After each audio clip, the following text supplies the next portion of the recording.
I had always believed my job at Miller and Grant Enterprises, a well-known marketing firm in Chicago, was steady, predictable, and maybe even a little boring. My days were filled with client presentations, spreadsheets, and endless coffee runs. I was the kind of employee who stayed out of trouble and tried to keep a balance between my work life and my personal life. But sometimes, life doesn't ask for your permission before throwing you into the middle of something that could change your world forever. That is exactly what happened the night my boss asked me to stay. It had been an unusually long Thursday. The office was quiet by 6 o'clock, most of the staff having already packed up their laptops and left. I was lingering at my desk, trying to finish an overdue report. I kept telling myself that if I just pushed through for another hour, I could enjoy a guilt-free Friday. That's when I heard a voice behind me. "Jessica, could you stay a little longer tonight?" I turned around to see my boss, Mr. Daniel Miller, standing there with an expression I couldn't quite read. He was a tall man in his late 40s, sharp suit, perfectly combed hair, and a presence that made people stop talking whenever he entered the room. Normally, he wasn't the type to ask for help unless it was urgent. "Of course, Mr. Miller," I replied, trying to keep my tone professional.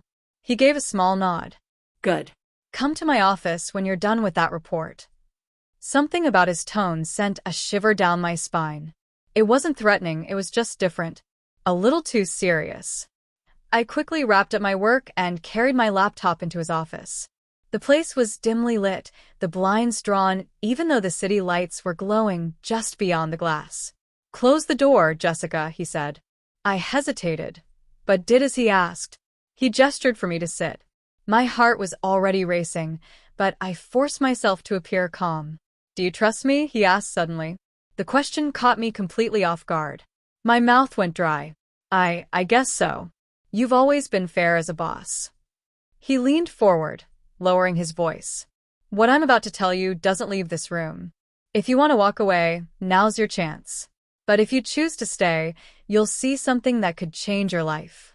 The words hung in the air like heavy smoke. I thought about it for a moment. Every rational bone in my body told me to excuse myself and leave. But curiosity, that dangerous little spark, pulled me in. "I'll stay," I whispered. For a moment, he studied me as if to measure my resolve. Then he reached into his desk drawer and pulled out a small, black notebook. He slid it across the desk toward me. "Take a look." I opened it carefully. The pages were filled with names, dates, and strange markings, symbols I didn't recognize. Some of the names were familiar, clients of our firm, city officials, even a senator. My stomach dropped as I realized this wasn't just a notebook. It was evidence. What is this?" I stammered. "This," he said slowly, "is what I've been working on for years. Our company is more than a marketing firm. We've been tied into deals, cover-ups, and movements of money that most people can't even imagine. And someone inside is trying to destroy everything. Maybe even me." My breath hitched. "Why are you showing me this?" "Because I need someone I can trust. And whether you know it or not, you've been watched, Jessica. You're the only one who hasn't been compromised." The room suddenly felt much smaller. I stared at the notebook, at the cryptic notes and powerful names. "What do you want me to do?" Before he could answer, the office lights flickered.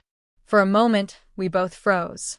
Then the lights went out completely, plunging the room into darkness. I heard Mr. Miller stand quickly and move toward the window.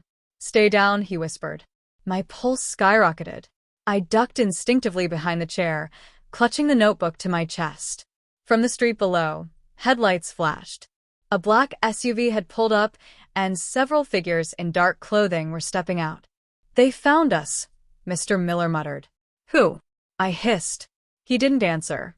Instead, he pulled open a hidden panel in the wall, revealing a narrow staircase. "We need to go. Now." I hesitated, my legs frozen. None of this felt real. Just hours ago, I was worried about meeting a client deadline. Now I was being pulled into something that looked like it belonged in a crime thriller. "Jessica." His sharp voice jolted me back. "If you want to live, come with me." Without thinking further, I ran to the hidden staircase. The panel slid shut behind us just as I heard the sound of glass breaking in his office. My heart pounded so loud it drowned out everything else.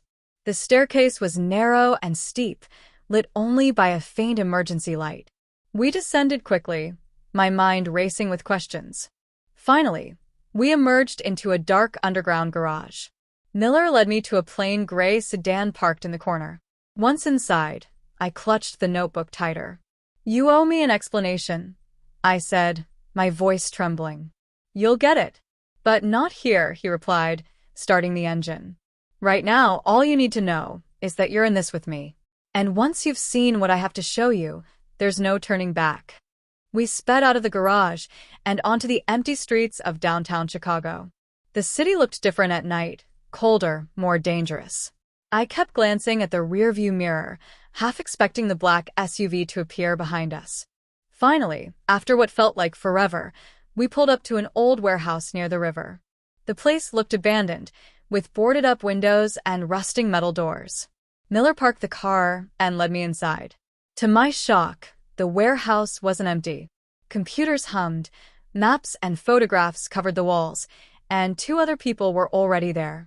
A woman in her 30s with sharp eyes and a man in his 50s who looked like he'd seen too much. "This is Sarah and Tom," Miller introduced quickly. "They're the only ones I trust besides you."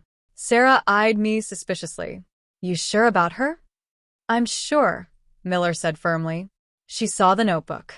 Tom sighed, rubbing his temples. "Then she's in it now, whether she likes it or not." And just like that, my life was no longer normal.